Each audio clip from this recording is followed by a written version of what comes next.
네, 오늘은 부활절 6째 주일입니다. 그리고 도시농어촌 선교주일입니다. 함께 성서 말씀과 증언의 말씀 잠시 나누겠습니다. 오늘 성서 말씀은 사무엘상 3장 1절부터 10절 말씀입니다. 사무엘상 3장 1절에서 10절입니다. 어린 사무엘이 엘리 곁에서 주님을 섬기고 있을 때이다. 그때에는 주님께서 말씀을 해주시는 일이 드물었고 환상도 자주 나타나지 않았다.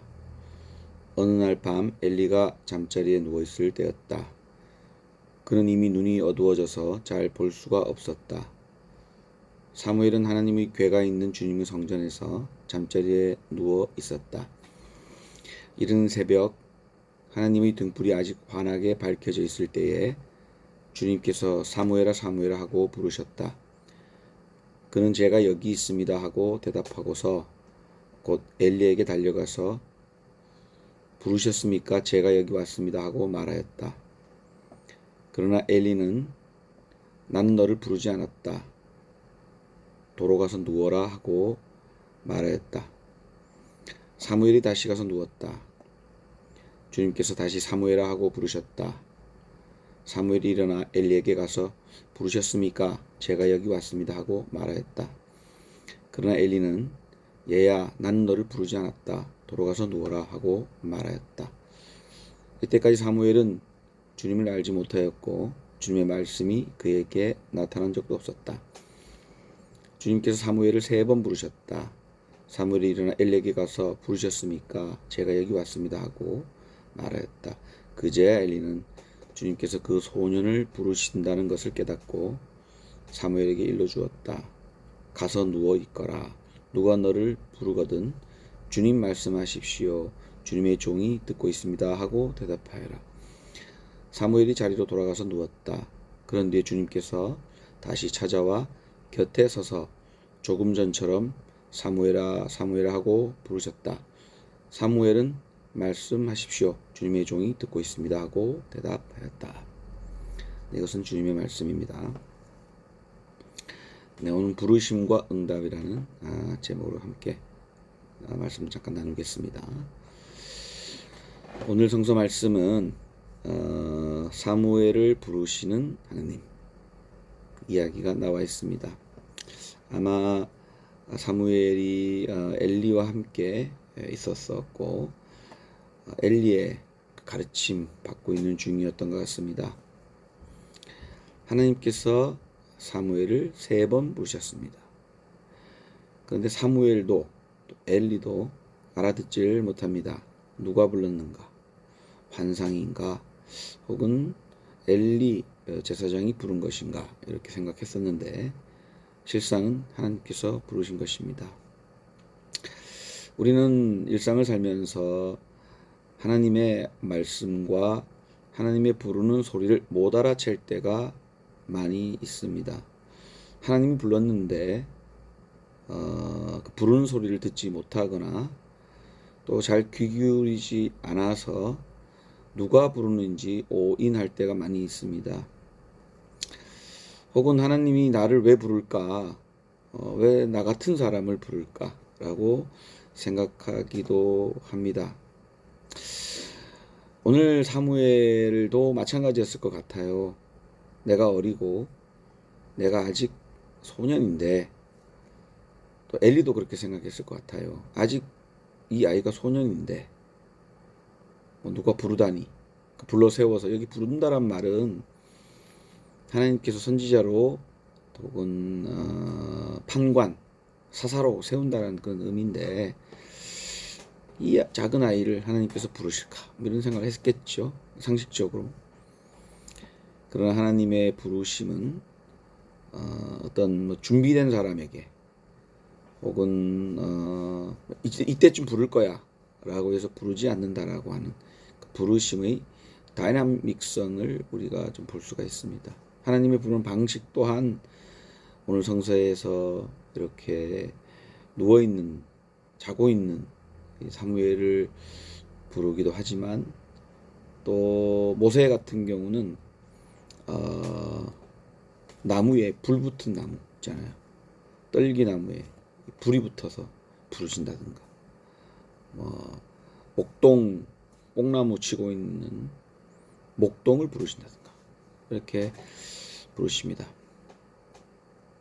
우리가 하나님의 말씀을, 그 부르심을 잘 알아채려면은 잘 들을 수 있는 그런 감각들을 우리가 가져야 할 것 같습니다. 사실 예언자나 선지자나 이런 사람들, 또 성직자라고 하는 사람이 있잖아요. 성자는 이 귀자, 입구자, 임금왕자가 이렇게 합쳐진 말이죠. 즉 이게 거꾸로 되면 안 되는 겁니다. 귀로 듣고 말해야 되는 거죠. 그게 성스럽다라는 뜻인데, 제 이름이 성자가 들어가요. 그래서 저는 이 말을 늘 새기는데 쉽지는 않습니다. 말하려고 하고 내 주장을 하게 되기보다는 좀 들어야 돼요. 이 듣는다는 말은 뭐 사람들이 이제 착각하는 다른 사람의 말을 듣는다 이런 것도 뭐 듣는 거죠. 듣고 말하기, 잘 들어야 된다. 그래야 상대방 공감할 수 있다 이렇게 얘기할 수 있는데, 오늘은 이제 하나님의 말씀에 대한 거니까 하나님의 말씀 또한 마찬가지입니다. 하나님의 말씀을 잘 듣지 않고 말을 먼저 내뱉고 뭐 하나님 말씀이라고 전하게 되면은 거짓입니다. 그것은 하나님의 말씀을 전하거나 하나님의 말씀을 가지고 하나님의 뜻을 가지고 일하는 것이 아니라 내 뜻대로 하나님을 이용하는 그런 거짓 선지자, 거짓 예언자가 되기 쉽고 그런 사람들 많이 보게 됩니다. 말하기보다는 먼저 듣는 사람이 될 수 있기를 간절히 바랍니다.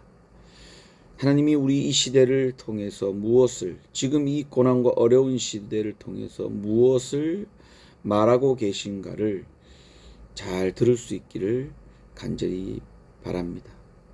하나님이 도대체 왜 이렇게 우리에게 고난과 고통과 이 엉망진창인 그런 정권을 주셨는가? 검사들이 모두가 마치 바퀴벌레 튀어나오듯 막 튀어나온 이 세상을 왜 우리에게 주셨는가? 라고 하는 그 시대적 그런 뜻을 저희가 잘 파악하고 들을 수 있게 되기를 간절히 바랍니다. 우리 내면의 소리 또한 마찬가지입니다. 무슨 일을 해나갈 때 이 내 속에서 울려오는 감정들, 또 소리들이 있어요. 근데 무시하고 다른 사람이 시키는 대로, 다른 사람이 하라는 대로 그렇게 살아갔을 때 우리는 행복보다는 불행에 이르게 되기 쉽습니다. 잘 내 내면의 울림, 소리도 들을 수 있게 되기를 간절히 빕니다. 그런데 여러분, 왜 우리는 이렇게 듣고자 하고 또 들으려고 애쓴다고 하지만 왜 들을 수 없는 것일까요?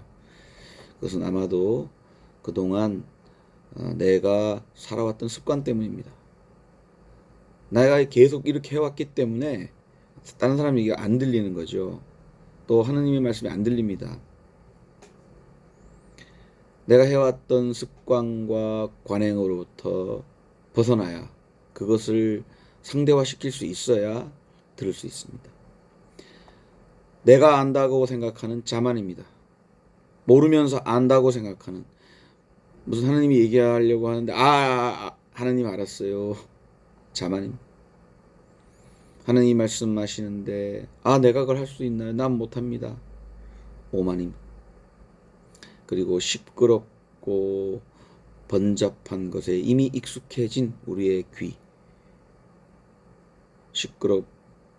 소란스러운 것에 익숙해져 버린 번잡한 우리의 마음, 이것이 들을 수 있는 기회를 가로막는 것이라고 할 수가 있겠습니다.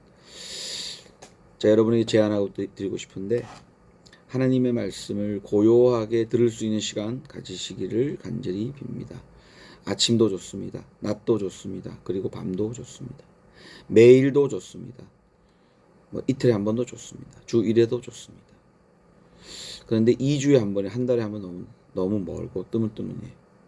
최소한 주 1회 이상 하나님의 뜻, 주님의 뜻을 주님의 부르심을, 주님이 여러분에게 주시는 그런 소명들을 들을 수 있기를 간절히 빕니다. 주님의 말씀을 듣고 주님의 뜻을 듣고, 여기 엘리가 가서 자라, 하나님 부른 게 아니야, 잠자고 있게 되죠. 듣지 못하면, 하나님의 뜻으로 듣지 못하면 잠자게 됩니다. 잠에서 깨어나서 하나님의 말씀을 듣고 기다리는, 그리고 하나님의 뜻을 기다리며 거기에 응답해가는 저와 여러분 될 수 있기를 간절히 소망합니다.